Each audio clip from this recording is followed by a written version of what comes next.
দশকের পর দশক ধরে বুলিয়ান ইসরায়েলের যে অবিচ্ছিন্ন সামরিক শ্রেষ্ঠত্বের অহংকারে ভেসেছিল লেবানন সীমান্তে, সেই অহংকারই এবার মাটিতে মিশে গেছে।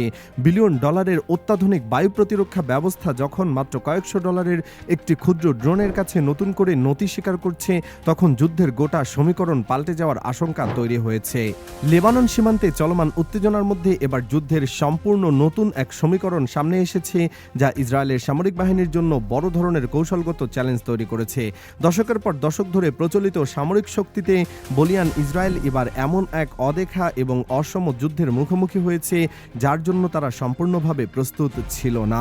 সম্প্রতি বিভিন্ন আন্তর্জাতিক মিডিয়া, ওপেন সোর্স ইন্টেলিজেন্স বা ওসি এবং প্রকাশিত ফুটেজ অনুযায়ী লেবাননের হৌলা এলাকার কাছে ইসরায়েলি সামরিক আউটপোস্ট এবং টহলরত ইউনিটগুলোকে লক্ষ্য করে ব্যাপক আকারে এফপিভি বা ফার্স্ট পার্সন ভিউ ড্রোন ব্যবহার করা হয়েছে। প্রকাশিত ভিডিও ফুটেজে দেখা যায় এই সমন্বিত এবং সুনির্দিষ্ট ড্রোন হামলায় ইসরায়েলি ট্যাঙ্ক, সাজোয়া সামরিক যান এবং গুরুত্বপূর্ণ লজিস্টিক সাপোর্ট ব্যাপকভাবে ক্ষতিগ্রস্ত হয়েছে। সামরিক বিশ্লেষকদের মতে, বিলিয়ন ডলারের আধুনিক আকাশ প্রতিরক্ষা ব্যবস্থা থাকার পরও অত্যন্ত সস্তা এবং দ্রুতগতির এই ড্রোনগুলো নিখুঁত আঘাত ইসরায়েল বাহিনীকে কৌশলগতভাবে পিছু হটতে এবং তাদের স্থল প্রতিরক্ষা ব্যবস্থা নতুন করে ভাবতে বাধ্য করছে। লেবানন সীমান্তে সিজফায়ার বা সামরিক যুদ্ধবিরতিতে আলোচনার মধ্যেই কেন এই ধরনের সংঘাত নতুন করে মাথাচাড়া দিয়ে উঠেছে? কোটি কোটি ডলার খরচ করে তৈরি করা এই অত্যাধুনিক রাডার এবং আয়রন ডোমের মতো বিশ্বসেরা এয়ার ডিফেন্স সিস্টেম থাকা সত্ত্বেও ইসরায়েল বাহিনী কেন এই ছোট কম দামি এফপিভি ড্রোনগুলোকে কার্যকরভাবে শনাক্ত করতে বা ঠেকাতে পারছে না? মধ্যপ্রাচ্যের বর্তমান সংঘাতে, বিশেষ করে লেবানন সীমান্তের সামরিক কৌশল আক্ষরিক অর্থে এক নতুন যুগে প্রবেশ করেছে।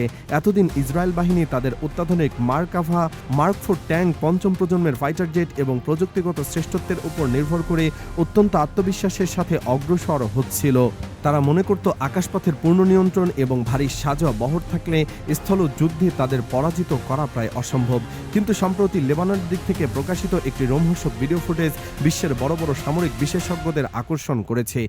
এই ফুটেজে হৌলা আউটপোস্টের কাছে ইসরায়েলি সামরিক সম্পদের উপর এক বড় আকারের কোঅর্ডিনেটেড বা সমন্বিত এফপিভি ড্রোন হামলার দৃশ্য তুলে ধরা হয়েছে, যা আধুনিক যুদ্ধক্ষেত্রের চিরাচরিত ধারণা পাল্টে দিয়েছে।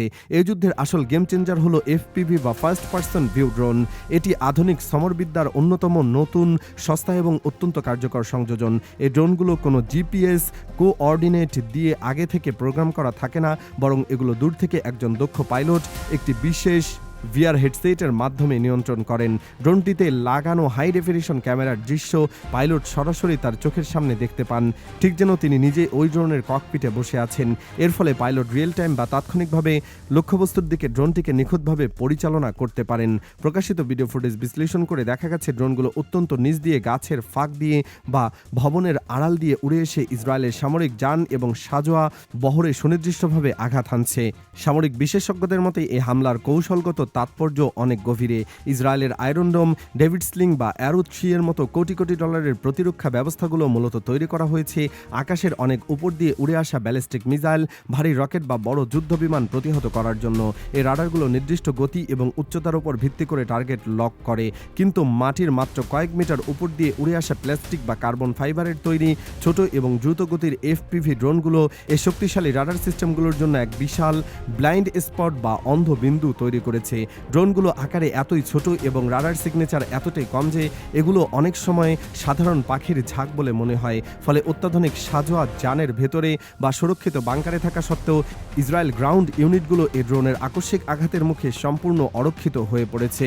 এ নিরবচ্ছিন্ন এবং অদেখা ঘাত ড্রোন হামলার ফলে ইসরায়েল বাহিনীর মধ্যে এক বিশাল মনস্তাত্ত্বিক এবং কৌশলগত চাপ তৈরি হয়েছে। একটি বিশাল ট্যাঙ্ক ধ্বংস করতে আগে যেখানে ভারী আর্টিলারি বা অ্যান্টি ট্যাঙ্ক গাইডেড মিসাইলের প্রয়োজন হতো, সেখানে মাত্র কয়েকশো ডলারের একটি ড্রোন, তার সাথে একটি সাধারণ মোটর শেল বা আরপিজি ওয়ারহেড বেঁধে নিয়ে ট্যাঙ্কের সবচেয়ে দুর্বল অংশ যেমন ইঞ্জিনের উপর দিকে বা টারেট রিংয়ে আঘাত করে পুরো ট্যাঙ্কটিকে অকেজো করে দিচ্ছে। এ অদেখা আতঙ্কে ইসরায়েলি ইউনিটগুলোর অবস্থান ধরে রাখতে না পেরে কৌশলগতভাবে পিছু হটতে বাধ্য হচ্ছে। তারা বুঝতে পারছে যে বিভিন্ন সাজোয়া যান এখন আর তাদের জন্য দুর্ভেদ্য কোনো ঢাল নয়, বরং খোলা মাঠে একটি বড় টার্গেট মাত্র। এখন সবচেয়ে বড় প্রশ্ন, এই অত্যন্ত কার্যকর এবং সুনির্দিষ্ট ড্রোন প্রযুক্তি ও রণকৌশল কিভাবে লেবানন সীমান্তে এত দ্রুত বিস্তার লাভ করল।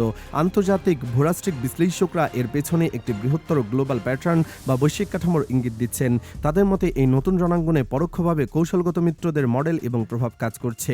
এটি কোনো বিচ্ছিন্ন ঘটনা নয়, বরং বৈশ্বিক পরাশক্তিগুলোর প্রক্সি যুদ্ধের একটি নতুন রূপ। প্রথমত, এফপিভি ড্রোনের সাহায্যে সাজোয়া যান অকেজো করার ও সুনির্দিষ্ট কৌশলটি বর্তমান রাশিয়া ইউক্রেন যুদ্ধে সবচেয়ে বেশি সফলতার সাথে পরীক্ষিত হয়েছে।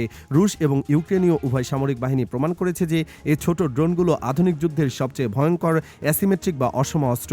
রুশ বাহিনী অ্যান্টি ট্যাঙ্ক গাইডেড মিসাইলের বিকল্প হিসেবে এই সস্তা ড্রোনগুলো যে কার্যকর ব্যবহার দেখিয়েছে, সামরিক বিশ্লেষকদের ধারণা সেই একই কৌশলগত মডেল বা ট্যাকটিক্স এখন লেবাননের রণাঙ্গনে প্রয়োগ করা হচ্ছে।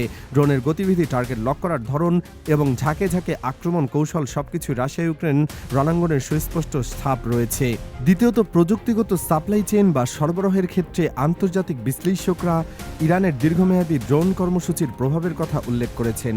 ইরান বিগত কয়েক দশকে নিজেদের ড্রোন প্রযুক্তি ঈর্ষণীয় উৎকর্ষ সাধন করেছে। তারা প্রমাণ করেছে যে কমার্শিয়াল বা সাধারণ বাজারে পাওয়া যায় এমন ড্রোনগুলোকে খুব সহজেই সামরিক গ্রেডের অস্ত্রে রূপান্তর করা সম্ভব। উন্নত মানের পার্টস, শক্তিশালী ক্যামেরা সিস্টেম, সিগন্যাল জ্যামিং এবং প্রতিরোধী ফ্রিকোয়েন্সি এবং নিখুঁত বিস্ফোরক যুক্ত করার ক্ষেত্রে প্রযুক্তিগত আদান প্রদান এই ড্রোনগুলোকে একটি ভয়ঙ্কর অস্ত্রে পরিণত করেছে। বিশ্লেষকদের মতে প্রযুক্তি এবং পার্টসের এই অবাধ প্রবাহী লেবাননে অবস্থানরত গোষ্ঠীগুলোকে এত বিপুল পরিমাণ এফপিভি ড্রোন তৈরি এবং তার ব্যবহার করার সক্ষমতা দিয়েছে। ইসরায়েলি প্রতিরক্ষা বাহিনী বা আইডিএফ এখন এই নতুন হুমকির মোকাবেলায় মরিয়া হয়ে উঠেছে। তারা তাদের সাজোয়া যানের উপর কোপ বা কেস বা লোহার খাঁচা বসাচ্ছে, ইলেকট্রনিক জ্যামিং বা ইডব্লিউ সিস্টেম বহনকারী যান তৈরি করছে। কিন্তু এফপিভি ড্রোনের পাইলটরা এতটাই দক্ষ যে তারা জ্যামিং এরিয়ার বাইরে থেকে ড্রোনটিকে টার্মিনাল ড্রাইভ বা চূড়ান্ত আঘাতের জন্য নির্দেশ দিয়ে দেয়। ফলে শেষ মুহূর্তে জ্যামার আর কোনো কাজ করতে পারে না। ইসরায়েল হয়তো তাদের প্রচলিত সামরিক শক্তি এবং বিমান বাহিনী দিয়ে আকাশপথ নিয়ন্ত্রণের দাবি করতে পারে, কিন্তু গ্রাউন্ড লেভেল বা মাটির সস্তা প্রযুক্তির এই ড্রোনগুলো তাদের স্থলবাহিনীকে এক নজিরবিহীন চ্যালেঞ্জের মুখে ফেলে দিয়েছে। এই পরিস্থিতি প্রমাণ করে যে আধুনিক যুদ্ধক্ষেত্র আর আগের মতো নেই। সিজফায়ার বা সামরিক স্থিতিশীলতার চুক্তিগুলো বারবার লঙ্ঘিত হওয়ার পেছনে এই নতুন শক্তির ভারসাম্যহীনতা কাজ করছে। বড় বড় পরাশক্তিগুলো বুঝতে পারছে যে ভবিষ্যৎ যুদ্ধ আর শুধু বড় ট্যাঙ্ক বা ফাইটার জেট দিয়ে জেতা যাবে না। বিলিয়ন ডলারের প্রযুক্তি আজ মাত্র কয়েকশো ডলারের ড্রোনের কাছে যে কৌশলগত বাধার সম্মুখীন হচ্ছে তা আধুনিক সামরিক ইতিহাসের জন্য এক বড় শিক্ষণীয় বিষয়। এটি ডেভিড বনাম গলিয়াথের এক আধুনিক রূপ, যেখানে ডেভিডের হাতের গুলতির জায়গায় নিয়েছে এফপিভি ড্রোন। লেবানন সীমান্তের প্রচলিত সামরিক শক্তির বিপরীতে এই নতুন রণকৌশল কি মধ্যপ্রাচ্যের ভূরাজনীতিতে দীর্ঘমেয়াদী প্রভাব ফেলবে এবং বিলিয়ন ডলারের প্রতিরক্ষা ব্যবস্থা কি সস্তা ড্রোনের কাছে এভাবেই হার মানবে? সে বস্তুনিষ্ঠ বিশ্লেষণের অপেক্ষায় রয়েছে পুরো বিশ্ব।